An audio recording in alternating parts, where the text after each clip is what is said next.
Timnas Indonesia saat ini tengah berada di Turki untuk menjalani pemusatan latihan menjelang Piala Asia.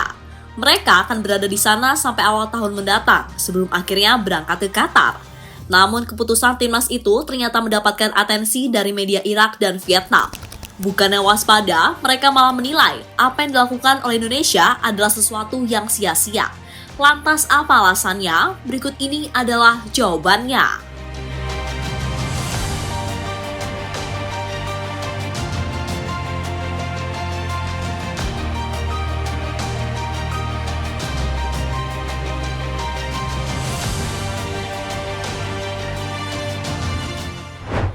Ya, dalam beberapa tahun terakhir, Vietnam menjadi sebuah negara yang selalu nyinyir kepada Indonesia. Sikap itu muncul saat membahas sepak bola, sesuatu yang sangat wajar karena Vietnam dan Indonesia terletak di wilayah yang sama.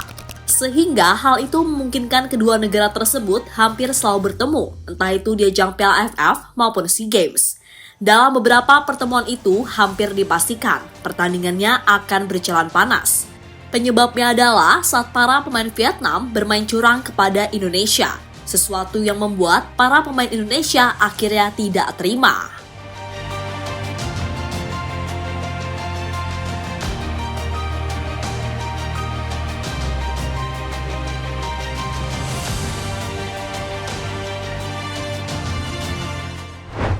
Tak hanya di wilayah Asia Tenggara, kedua negara ternyata juga bertemu di ajang Piala Asia tahun depan, di mana Vietnam dan Indonesia tergabung di grup yang sama, yakni grup F bersama Jepang dan Irak.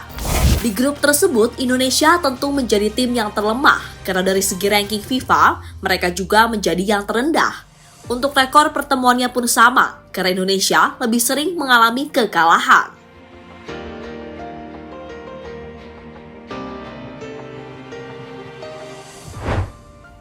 Media Vietnam meremehkan Indonesia. Berhubung Indonesia menjadi yang terlemah, membuat media Vietnam langsung berlagak sombong dan meremehkan Indonesia. Itu terbukti dari sebuah surat kabar The Tao 247 yang menyebutkan jika Indonesia bakal langsung tersingkir karena harus bertemu dengan Vietnam. Bahkan prediksi itu kebanyakan datang dari para pengamat sepak bola, yang salah satunya adalah Bung Toel, sosok yang selama ini selalu nyinyir terhadap perkembangan timnas Indonesia.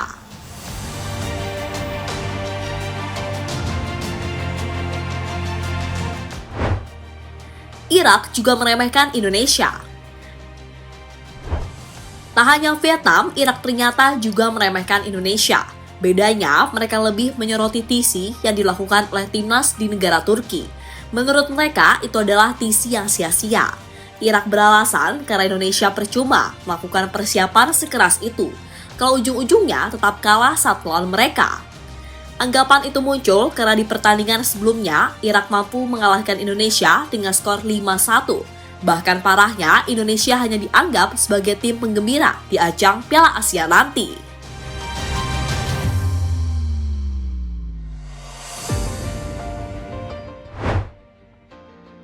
Jepang tetap kalem. Berbeda dengan Vietnam dan Irak, Jepang memilih kalem dan tetap menganggap Indonesia sebagai lawan yang bagus. Tim Samurai Biru itu lebih memilih fokus untuk mempersiapkan tim.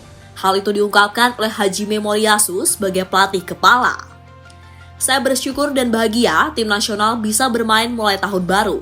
Kami akan mempersiapkan diri dengan baik untuk pertandingan di Piala Asia, merayakan kemenangan bersama pendukung kami dan mengawali tahun ini dengan baik, kata Moriyasu pada Tokyo News.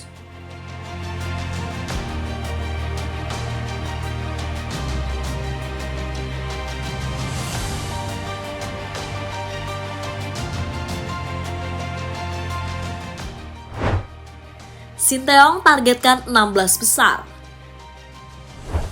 Meski berat dan sering diremehkan oleh lawan-lawannya, namun Sinteyong tak gentar dan siap memberikan kejutan di ajang Piala Asia nanti. Pelatih asal Korea Selatan itu menargetkan lolos sampai ke babak 16 besar. Persiapan kita targetnya 16 besar. Untuk itu, saya dan seluruh pemain akan berusaha maksimal dan berjuang keras. Kami bisa membawa 26 pemain ke Qatar dan itu harus dimanfaatkan, kata Sinteyong pada media.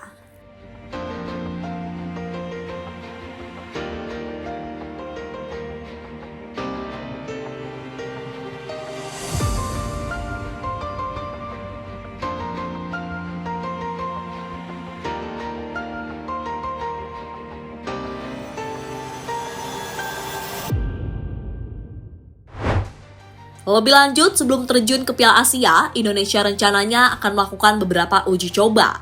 Tercatat menurut kabar yang beredar, skuad Garuda akan melakukan 3 kali uji coba, yakni melawan Libya 2 kali dan Iran 1 kali. Sayangnya pada laga uji coba tersebut, Indonesia mendapatkan masalah karena ada beberapa pemain yang belum berkumpul, di antaranya adalah Elkan Bagot, Justin Hubner, hingga Sandy Walsh. Mereka telat karena masih ada urusan dengan timnya.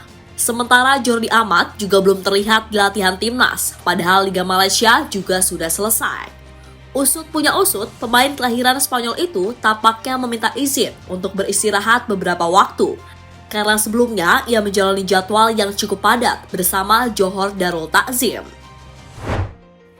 Jadi itulah saat para pesaing Indonesia mulai meremehkan Indonesia menjelang bergulirnya Piala Asia pertengahan tahun depan.